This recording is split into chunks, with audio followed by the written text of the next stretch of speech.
Hey everybody, this is Eric Brady. We have had our first major failure with the Landroid. I did notice that Landroid was coming out with a newer model now, which is probably your first sign that they're not really happy with the design yet. I have to look at the mileage on it. This is our front yard unit, so it is actually doing a little bit less mileage than the backyard, but probably more turning because it bounces into the boundaries more. So I noticed it said it was trapped. I went out this morning and the wheel was laying next to it, so obviously it couldn't move. So just initial investigation here. The wheel comes apart. It has this rubber outer uh, tire, if you will, that is what you see, and then a clamshell of two plastic pieces. Interestingly, this one has some. The inner plastic wheel has some looks like some tread on it. So maybe this was the initial design, and they thought that was going to be enough traction. Which anybody who knows lawn conditions, I mean, you can see how slimy it is. Lawn conditions. I mean, unless you're just on like I don't know, like a floor of a factory trying to design something that's perfectly level and even traction, that's not going to work. So they put this rubber guy on here, but it also has some ribs on the inside that maybe engage with that. So whatever, you pry this off with your thumbs from the inside to the outside. I didn't need to use a tool for that. And then there's three tabs on the inner piece that have, you can see because they have the gap there, that you can kind of pry this off. And that wasn't an issue at all. Just use a flathead screwdriver. And then there was a metal plate and a nut with a lock washer. Now it appears that this is the only thing holding it on. So if this becomes an ongoing issue for me, step one, I suppose, would be to put some thread lock on here and then reassemble. Um, Probably my preference would not to be to do that, but my preference would be to swap this nut out for a lock nut with a nylon stop on it to keep it from backing off. Probably with this still on there, but for the kind of vibration and motion that this is having, um, I'm thinking that it's probably just going to come off again. But that's okay. If it does, I will go ahead and do all that. For now, I'm just going to reassemble. I find this weight interesting. It doesn't appear to do anything structurally. My main complaint with these units is the drive wheels are way back here, and the center of gravity of this thing is pretty close to the middle, maybe a little bit towards the back because you got the battery in the back and the drive motors.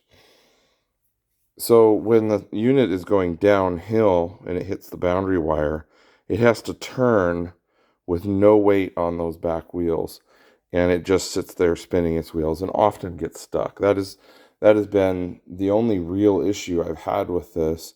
Barring sometimes it picks up the wire, and that's really more me not doing enough stakes and whatnot. So the only design issue I have with this is that the drive wheels are in the back. I've seen some people hang rocks off the back and other things on the internet. That probably works. Again, it's going to shift that center of gravity back to those back wheels, and then it's going to actually have more weight on them, and so that it's able to turn. Now, if you're having a lot of issues with it getting caught at boundary wires, not on the downhill, I would say definitely do the update. If you have an older unit, the only way to update it to the most modern software is to download the file on the internet, put it on a thumb drive, plug it into the unit, and get the latest software version. So if you're, say, earlier than probably a build date of, I would say, Jan 1, 2023, there's probably some before that were done, but you're probably pretty safe if you have a 2023 unit. Interestingly enough, you go on the internet and you look at the new one, the features that are coming out are drive wheels have gone to the middle. Looks like they have one caster in the front, one caster in the back. That would solve my issues with this. But they've also gone to an updated situation where you don't have to put a boundary wire in. It recognizes grass, blah, blah, blah, blah, blah. I that's not for me. I don't want to spend that kind of money. My main issue is just traction. I like the boundary wire. I have a real strong confidence that it's not going to go out. I live, so here's my front yard here. There's the HOA road in front of me. There's a gate. We get a lot of traffic right here in front of the house. And it's got to mow right up onto the road. I don't want it to miss by a foot. It's going to get run over.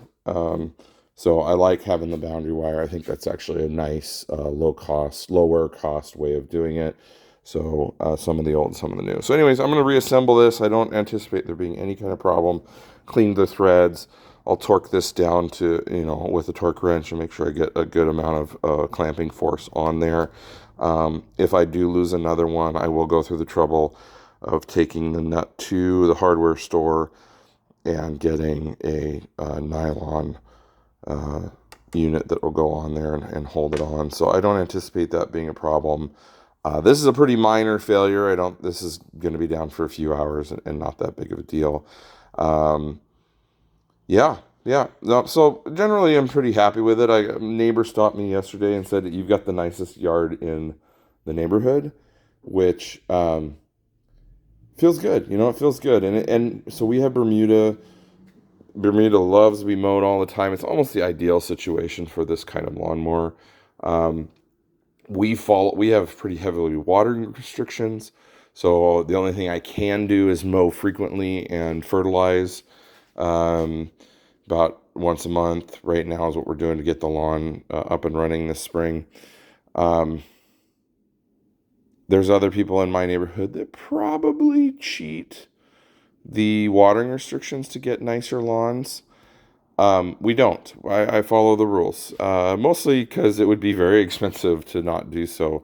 We're allowed 3 hours of watering every other week, and for 8/10 of an acre that I have um, in sod, that's not very much water actually per zone. We actually have 13 zones. So anyway, we'll do a general update on how the lawn's going at some point here. But thought you guys would want to see, our first failure. But as long as I can get up and running, I can live with this. All right, have a good one.